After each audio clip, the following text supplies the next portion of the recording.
Hi, friends. This is Wendy Harrop, and welcome to the Say Yes to Yourself podcast.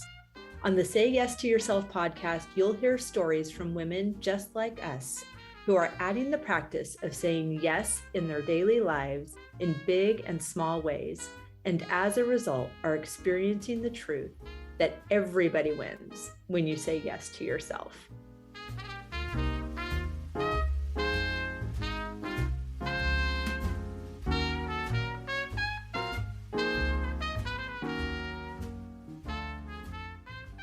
Oh my goodness, you guys. I loved this conversation with Stacy, and I cannot wait for you to hear it. So just a little bit about her. Stacy Cordova is a human design reader, a teacher, and a writer. She's a veteran special education teacher in the public school system. Experiencing burnout led her to seek the tools to help extinguish it. In her 25 plus years of working with and teaching students with special needs, she came to terms that her own needs were not being met. Her daily practice of soul care has been life-changing and led her down a path of exploring and healing.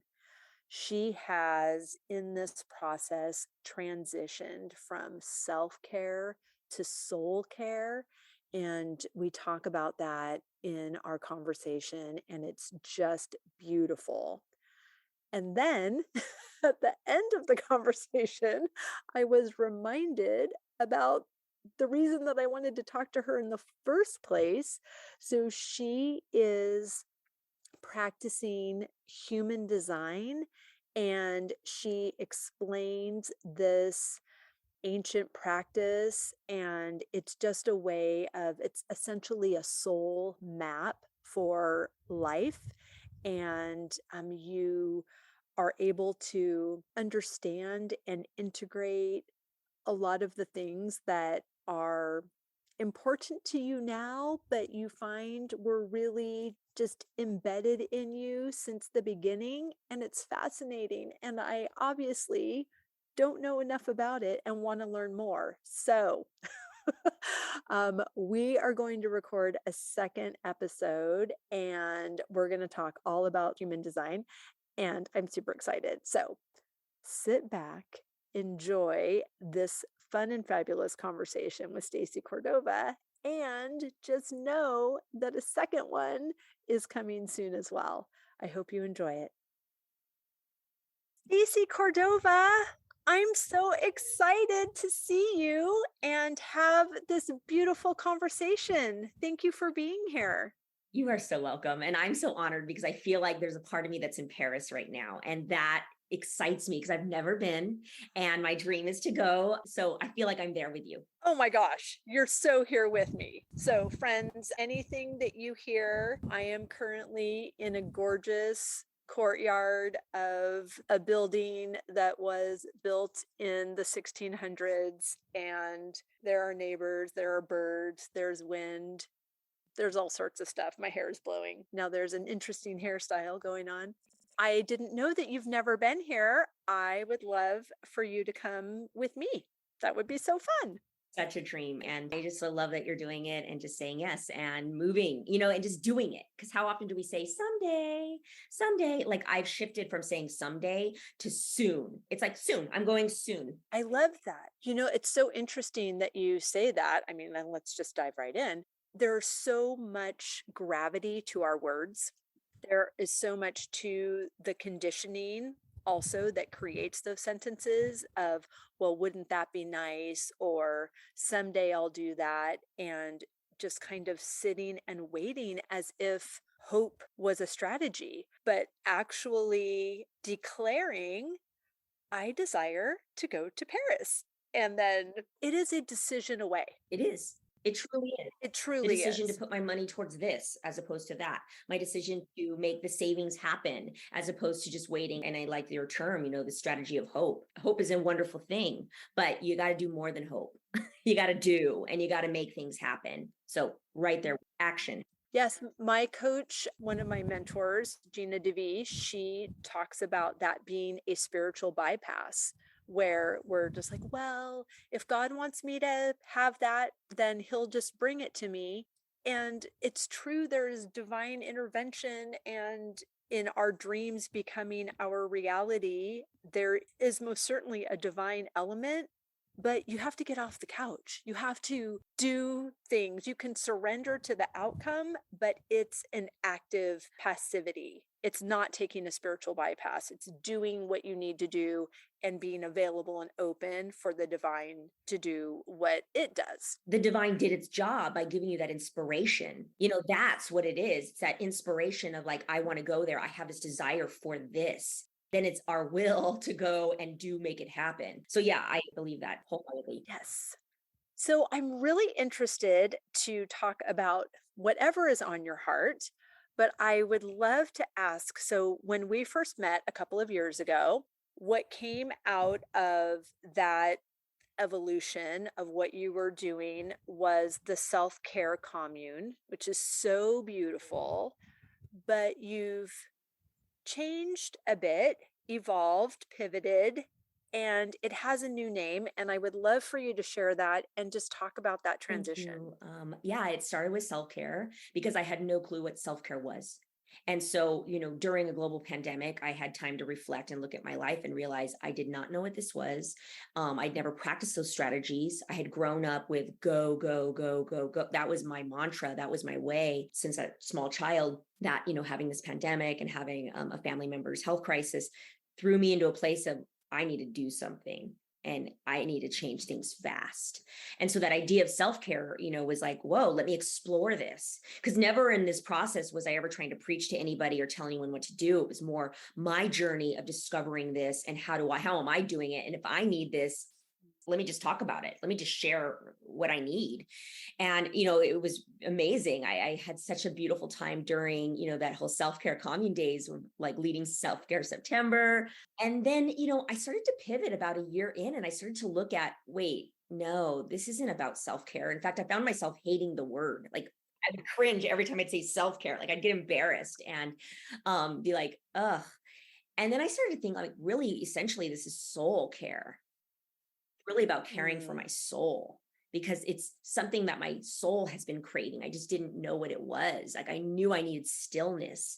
I knew I needed softness, which I'd not really known what softness was, growing up in a home that, although I grew up with parents who I know loved me, it was always just like, get it done, keep going. You're tough. Pull your boots up, by the straps and just keep moving forward. Don't stop. Don't stop. And so, 44 hits and, I'm hit with a ton of bricks and I had to do something. And so now it's really been about searching in my soul for what my soul craves and desires, which has been rest, softness, tenderness. It just really, and just practices that helps keep that going. I feel like I feel like I'm a different person now from when I started. And I feel like I've just had a lot of things happen within my own family structure. And that has been very humbling, that have made me look at my practices and make me look at my thoughts and my ideas that I had of, mental illness, all those things. I mean, this has been a true evolution in my life.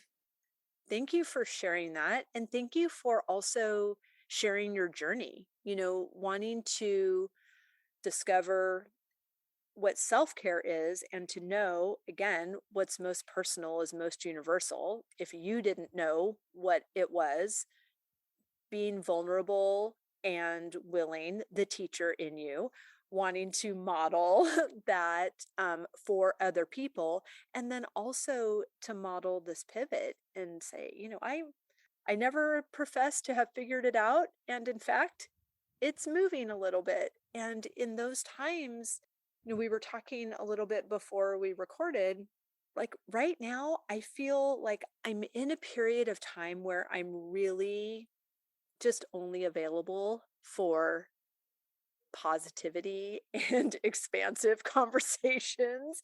And I am actually not available for negativity or lack. And if that means that there are only 5 people that I can talk to this year or that I'm listening to this year, that is fine. But I feel like for me, in this season in my life, that I need to be really careful of what I'm letting in and what I'm allowing just in my space so that I can practice soul care.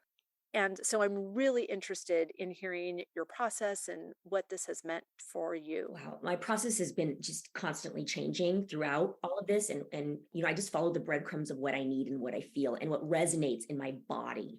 What makes my stomach happy as opposed to clenching and cramping. And so I've been really listening to my body. But one of the big strategies that has really helped me this year, and I'm not sure if I said this, but my word of the year was heal. And that's healing on so many levels. But I did this treatment called panchakarma back in June, which is a really beautiful practice of shedding. It came to me about 20 years ago. I was going to an Ayurvedic practitioner, which is the Vedic medicine from India. It's an ancient form of medicine that's beautiful. And I felt called to go 20 years ago. I was in a very rough place in my life, very emotional. And surprisingly, it actually had a lot to do with what's been happening now in my life, which is regarding my daughter. And I was just in a really, really tough place. And the lady said, I want you to do this panchakarma treatment. It is 7 days. It's 7 days consecutive. And at that time, I was like, 7 days? I've got a little kid at home. I can't do 7 days. Who has 7 days for themselves? And then Right. on top of it, who has the money, which at the time it was not a lot of money. So again, 20 years. So I'm in pretty much the same emotional place that I was 20 years ago because, cycles happen and things repeat themselves until we get the lesson. And so I'm like, I'm going back to like what I know and what I learn. And Panchakarma came back to me. So I start to look up, where am I going to go? How am I going to get this treatment? There's very few panchakarma places out there.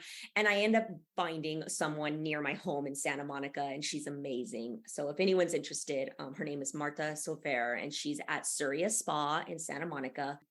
So I do this panchakarma treatment, and it's 7 days. I stayed there. You literally do 4 hours of treatment. They have all of your food made for you. It's just a really amazing treatment. And so I've actually been called to do a silent retreat. So in a way, it was like my own silent retreat, even though I was speaking, but I was really secluded and away from everyone. And I was, so my point in saying this was I was called to stop my obsessiveness with reading, listening to podcasts, learning, which is something I love. Right. And I got this ping that was like, stop, just sit on things, reflect. So I chose to do that time, which was around the summer solstice. I chose to just stop listening and just really get silent. So instead of being in the car and going into that automatic place of, let me put on a podcast, let me listen to something, I stopped and I just had silence in the car. Wow. And then at the same time, after like treatment was over, I just felt this call to go to nature, and I went by myself up to the redwoods because I live in California, and I just did my own road trip. I drove down the coast, went through Big Sur, touched redwoods, went to waterfalls, and walked along the beach, and just did this all by myself without having any TV, radio, books that I tend to go to when things go rough. I tend to just want to soak in information. So it's been a real time of integration and silence. I'm getting towards the end of it. And I want to say I kind of stopped I started picking up some books to read about a couple months ago, or not a couple months ago, a couple weeks ago. But it's been really powerful. It's been a powerful soul care tool for anyone who's been called to do that. I think my next step is I actually do want to go to a silent retreat. I want to experience that. So I asked the universe, hey, can you send me? I want to go to one. And just yesterday, I met this beautiful woman. And how do you bring this up with people you just meet? And her and I just started chatting, and she shared with me about a silent retreat. And I was like, boom. And she gave me Oh my 3 amazing word. resources, and I'm so excited. And that's my next step, is I'm going to go do that and just see where this journey keeps taking me. I just keep following the breadcrumbs. I love that. And I mean, it's true. When the student is ready, the teacher appears. And when we're looking for these things and we take the time to stop, I mean, that is such a huge piece. And you mentioned a couple things. You said that you were called to do this. You said that you had a ping. So talk to me about that. Is that, and you said listening to your body, following your intuition. I'd really love to hear just how you integrate that process. And is that something that you've always done? Is this a new muscle that you're exercising? I've definitely believed in following breadcrumbs. That's always been something. I didn't even know the words back then, like synchronicity. I had no clue what those words meant. But I do know that beautiful things happened to pop into my life that always led me to another direction. So I've always had that like intuition type thing of like, follow this, if you're unhappy, go here. Like I was Mhm. never one to stay in an unhappy place for too long.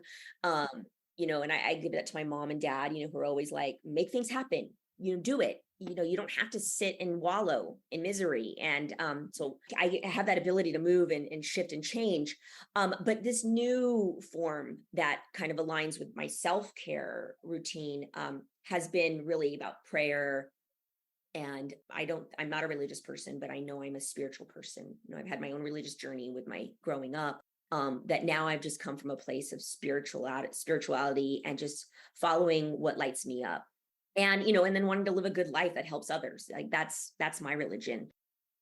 Prayer, meditation have been huge in my life. Meditation is more of a newer thing. I started that about 3 years ago, about a year before the pandemic, and that has been very helpful. And just doing that every Mm. day has been a powerful, powerful tool.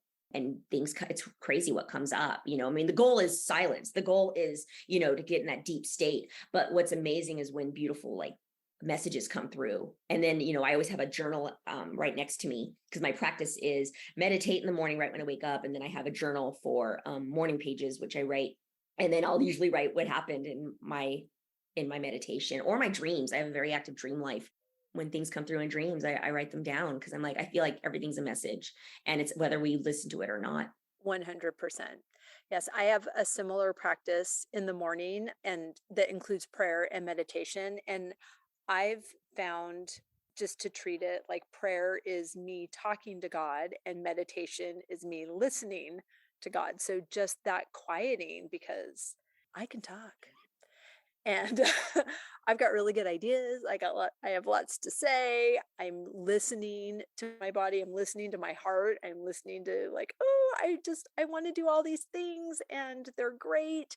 And how may I be of service? And I tend to fill in the blanks and having that not forced time, but intentional time of this is the time where you're quiet now.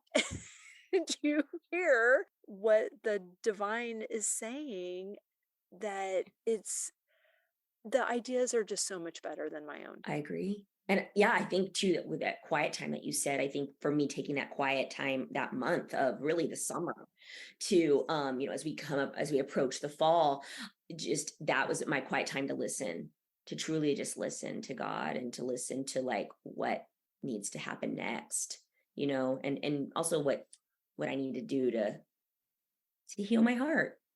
Well, I want to just pause and applaud you for doing that because it is not simple and it is not well received from the others in our sphere that have things to say to us and would like us to say things back. And when we are taking time off from our life as we know it, it's profound for us, but it does have an effect on the other people in our life. And I know that you've moved from self-care to soul care, but I'm really happy about the foundation that that laid for you, that you had the ability to make a decision for yourself and that you weren't as inclined to manage other people's comfort level and, kind of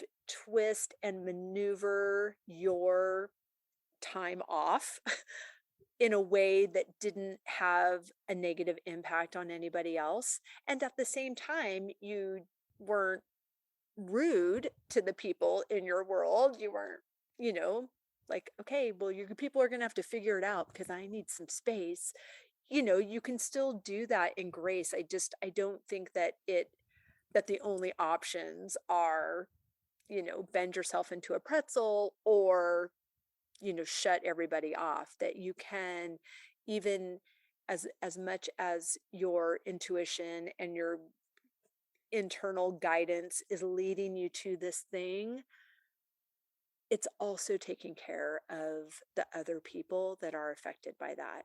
And I mean, the universe can not only just take care of us, but can manage everybody else in our sphere as well. And we just don't have to get caught up in the how. How could I Well, possibly and do I think this? this quiet time of quiet was about me also changing my reactions. And I think, I think and I may be getting a little too woo here, but I really believe that we vibrate, we emanate energy out of us. And I'm sad to say that I think there was a time where I don't know what I was emanating, but I know inside I was a mess. And you can't hide that. That pours out of us. You hear this thing about hurt people, and and heal people. And I mean, I'm on that quest of, like, I am really on a quest to just heal myself, and if that helps others, awesome. I want to be that for others, but I'm on this journey right now just to kind of heal those parts of me that definitely needed care and needed tenderness, which I just it's crazy that those words had come to me this year. I didn't realize how much I needed them. And I take responsibility for the times that I was not tender to others, because I did, it was, I mean, I can take it back to when children. I mean, I don't know what kind of household you grew up in, but for us it was like, get up, you're not hurt, brush it off. Right. For us in our house, it was common to hear, I'll give you something to cry about, and I was an emotional little girl. And, I often cried, and I cry at sad movies and I cry at happy movies. And I just tend to cry. And, the whole, I'll give you something to cry about, was a real thing. And so there was this level of, like, shut off your emotions. You're not allowed to have emotions. You're only allowed to have emotions when I've given you permission to have emotions, whether that's me spanking you or me, telling you that, like, so I guess what to say is emotions were uncomfortable in our house. It was, you be a good girl, be a good girl. And so, and I strived for that, but I was also a very rebellious little girl. I was a very inquisitive explorer kind of little girl. I was the little girl who was knocking on neighbors' doors to climb their trees, at 8 in the morning on Saturdays, because that was who I was. And, so I was spunky, and it didn't always fit in the, even though I know that they honored that in some ways, but in many ways that was not honored. And so I've found a lifetime of getting back to that little girl, and shedding all those things, that I don't have to be quiet, I don't have to be a good girl, quote unquote good girl. um Right. so yeah, and I'm evolving from that.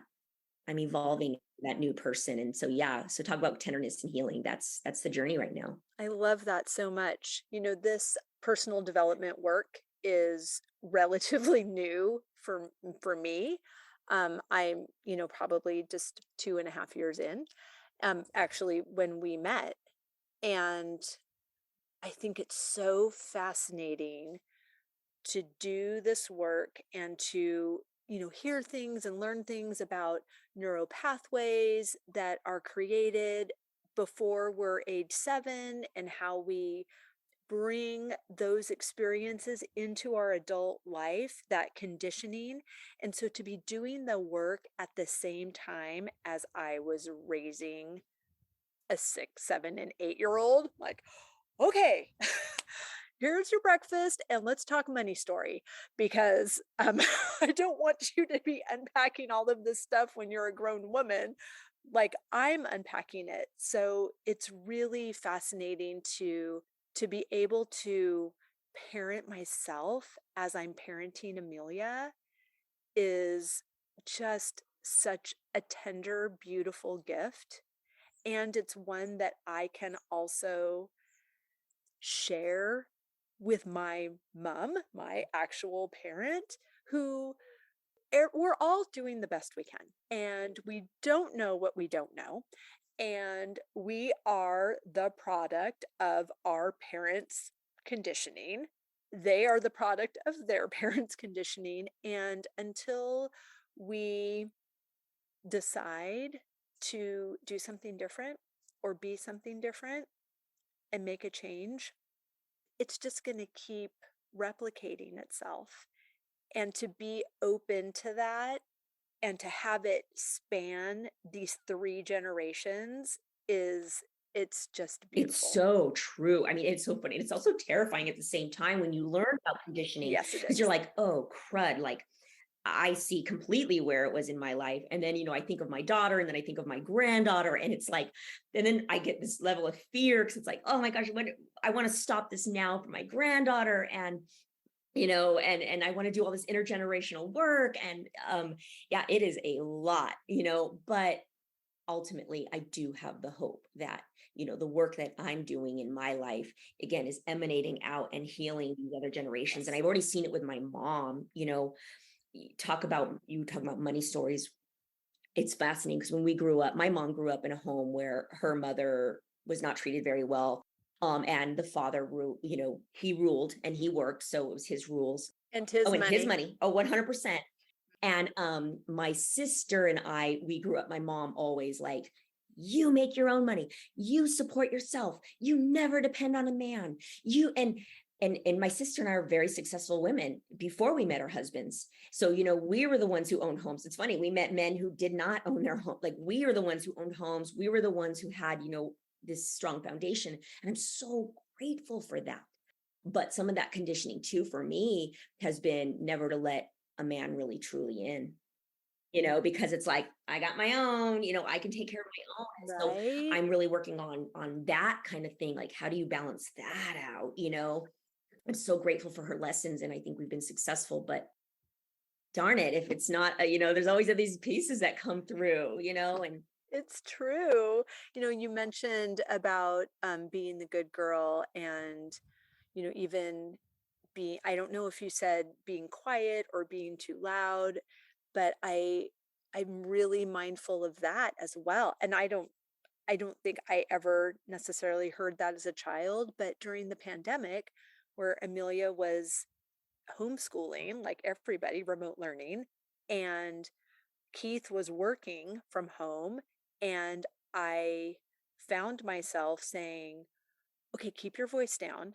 And then as soon as that sentence fell out of my mouth, I was like, oh, no, I don't want that to be. I read somewhere, how we speak to our children is how they speak to themselves. Like that becomes their internal voice. I'm like, oh my word. So, like that's a lot of pressure. But, just changing that the semantics just a tiny bit to say, oh, let's be respectful of daddy, he's on a call right now. Or let's be respectful of what's happening in another room. So we're acknowledging it, but not, and deciding together what is a way that is exactly, like, I can turn anything to a really long no, narrative and a really long lesson, I'm with but you. I mean, we're teaching how to be cognizant. Like, let's be cognizant of our yes, surroundings, and that's important. That is so important. But yeah, I love it. That conscious language is just, we've talked about this right. earlier, like the what words we choose to use are so impactful. And and it's Yes. true. Like, I just find that I am trying to release that internal dialogue I have from little Stacy, shedding Yep. it.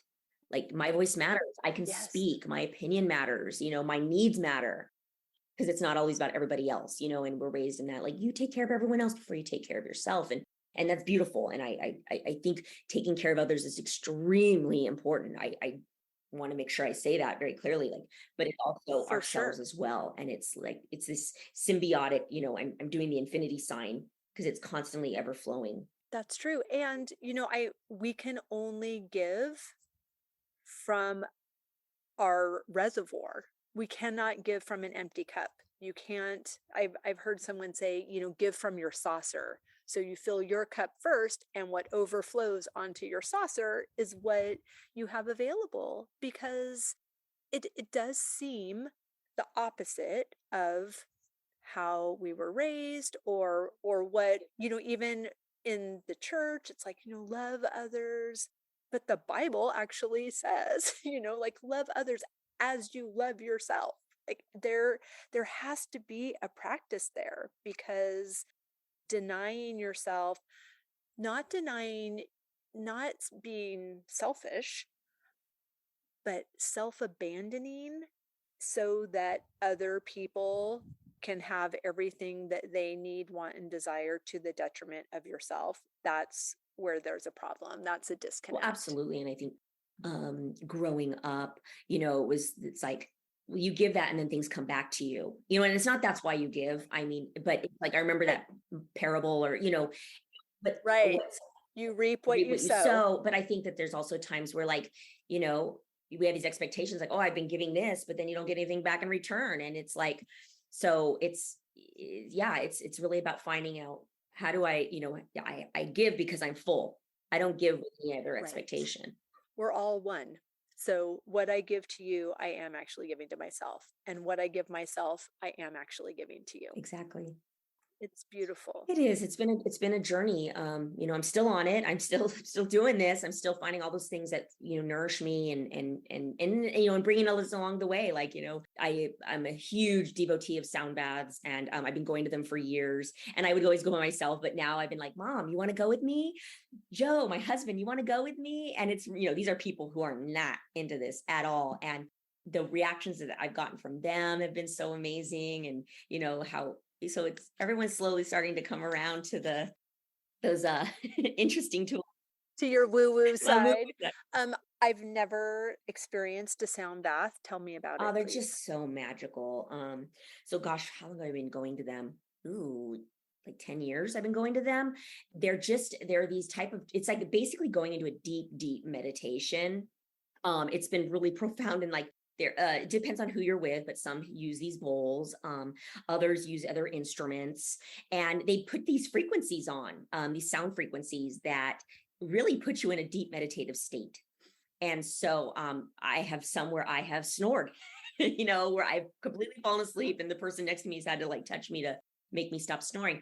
And then I've had some where I've gone like to these amazing, beautiful meditation places where it's like you're just floating in a space. And then you have some where sometimes you don't go into anything. You're just sitting there listening to the beautiful sounds.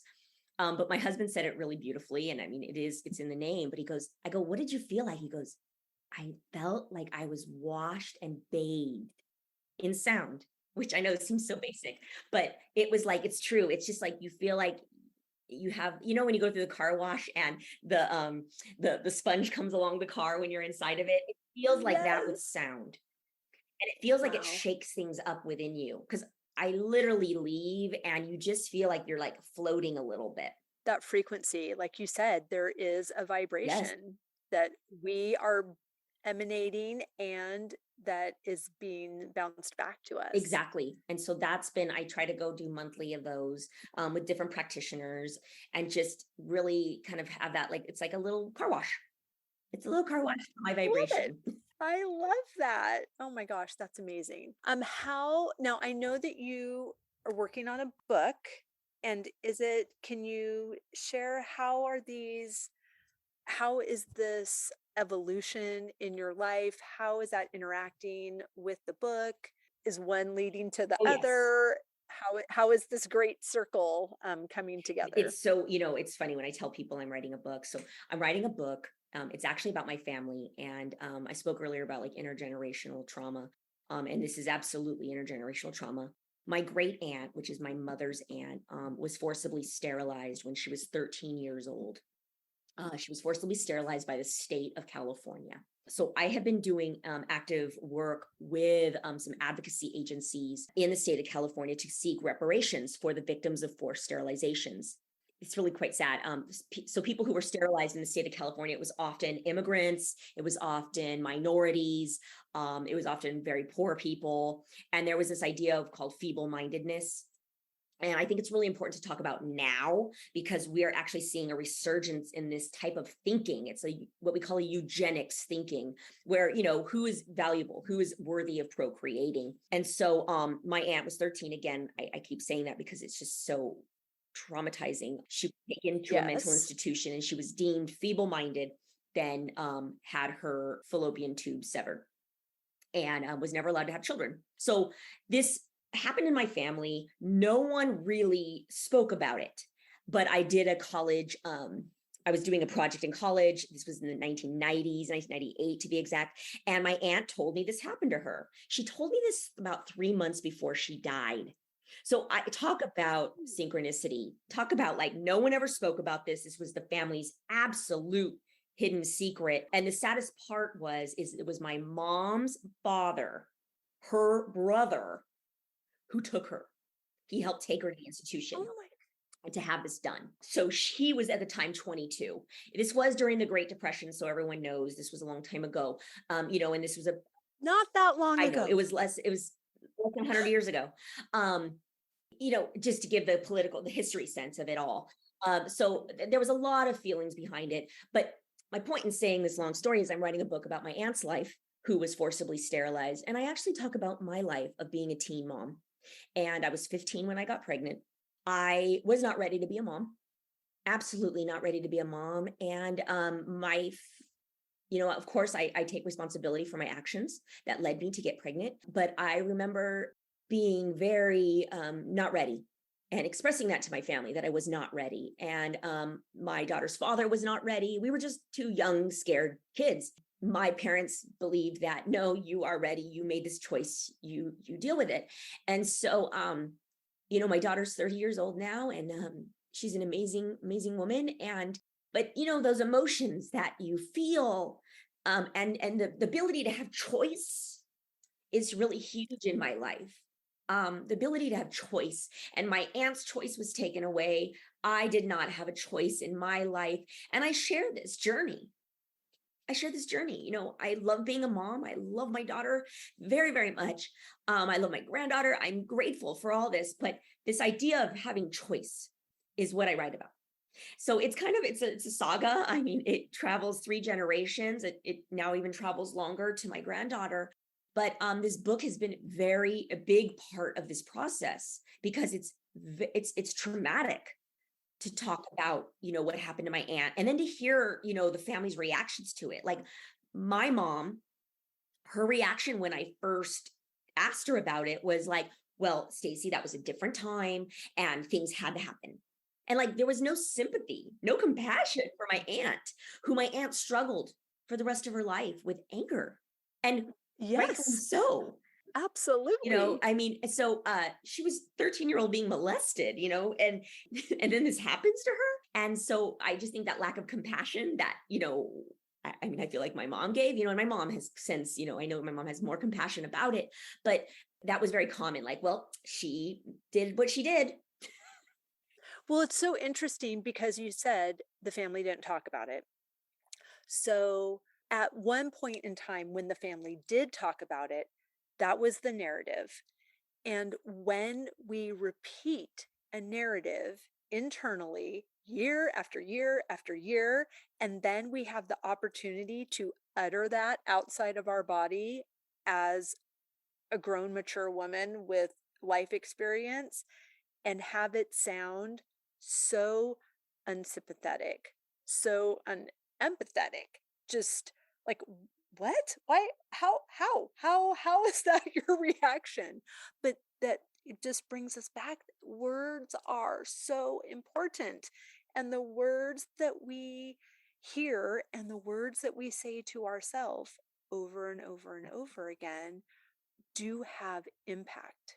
Very much so.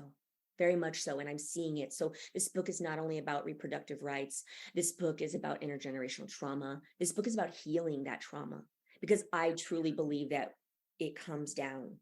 It comes down and we have to deal with this trauma until someone is ready to heal it and someone is ready to break free of it. And so often, nobody wants to talk about it as if you talking about it is what's making it wrong.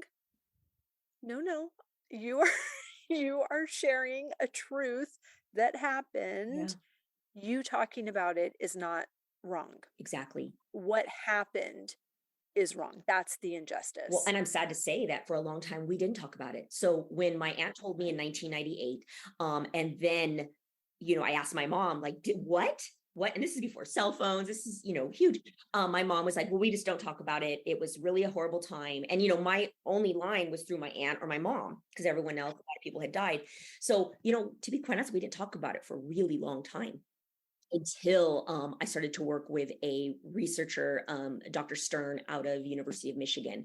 And I started to work with her and finding more clues out. And she's the one who found all the court documents, everything related to my aunt in the state of California archives. And then that is when my advocacy work with different organizations came through. And then for years, 2021 is when Governor Newsom signed the bill to give reparations, but I've been working on it since 2017. So we've been working out for a long time, just speaking with, Governor Newsom's office, speaking with different state congressman's office, and just speaking with different agencies to try to get the word out that this happened. This was a huge thing. And it was still happening in the jail systems up until, What? 2010, 2011.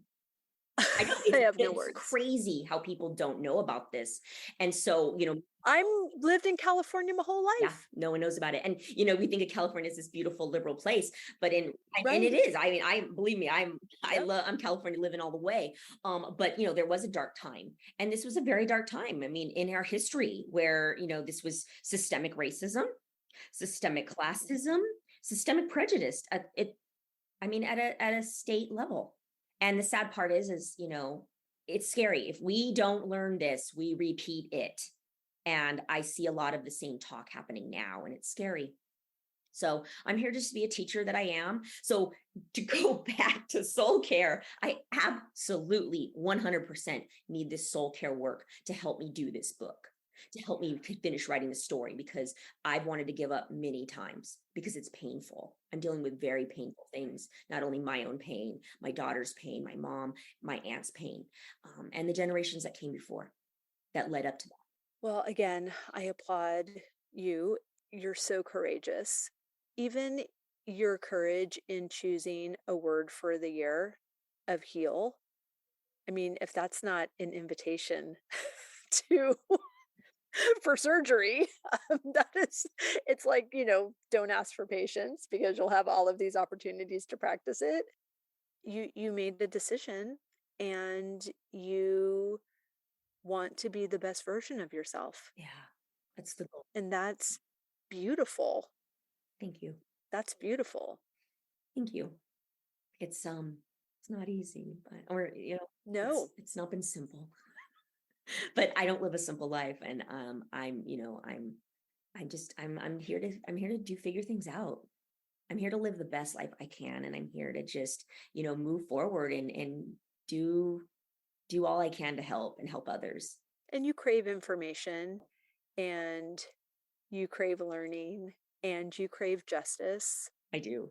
and you're not available to not see what you've seen. Oh yeah, because once I've seen it, you can't it's You like, you can't no, unsee you it. can't put the rug back over it. It's like, oh no, no, no. There's something down there, and I'm gonna excavate it. I'm gonna clean it out because I Right. don't want to live back You're a there. disruptor. Yeah, I am a disruptor. I think I've been that since a child, that rebellious nature that I've always had, and I'm here to climb trees. That's right. It's good. I mean, there are things that need to be disrupted. Yeah, I'm ready. And I'm wondering, rebellious sounds to me, and I would love your definition because rebellious sounds like not the best choice or, you're doing something wrong, you're being rebellious. Yeah, And so I I like disruptor for you thank you.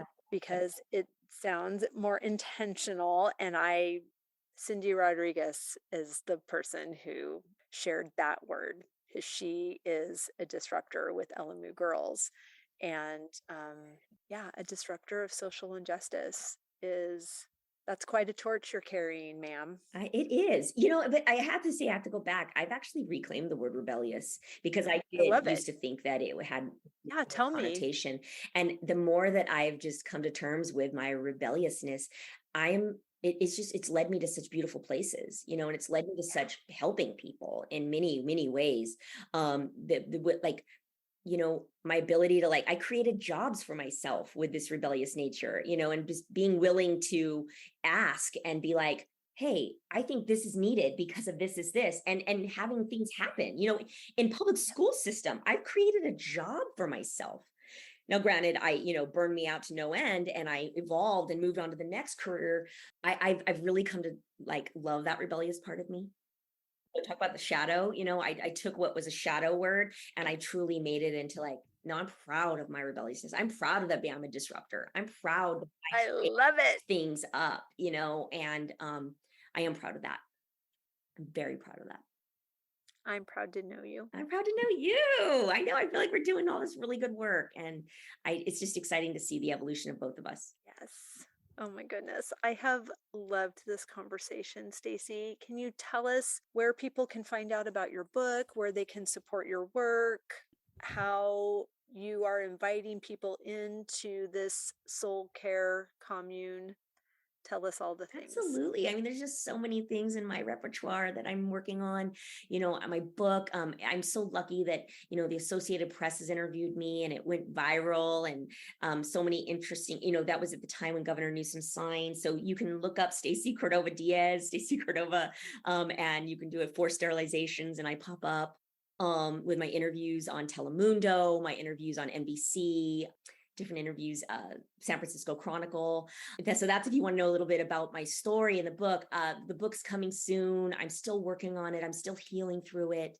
I will definitely keep you posted, but you can go to Soul Care Commune and actually learn about my human design, which we didn't even talk about. Yes. But Oh my gosh, I no, forgot. that's a whole Yes. nother. I have to have you back because I want to know all about that as well. Absolutely. So you can go to that website and look up your chart, and then definitely seek me out for more information on that.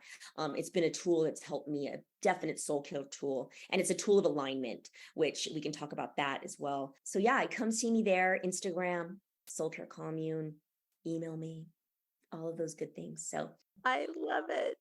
We'll definitely have you back to talk about soul design, because now that you said that, I'm like, oh, I think that's what I wrote you about that I wanted to talk about. yeah, I mean, and I'd love to do yours if you're interested, because you'll see how powerful it is. And I have so many cool things to talk to you about that align with your work that you're doing. Oh, I can't wait. It's so cool.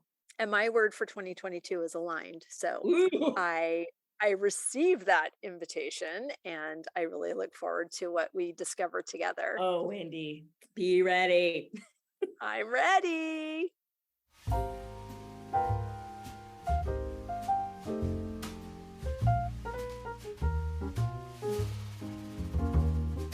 I hope you enjoyed that conversation as much as I did.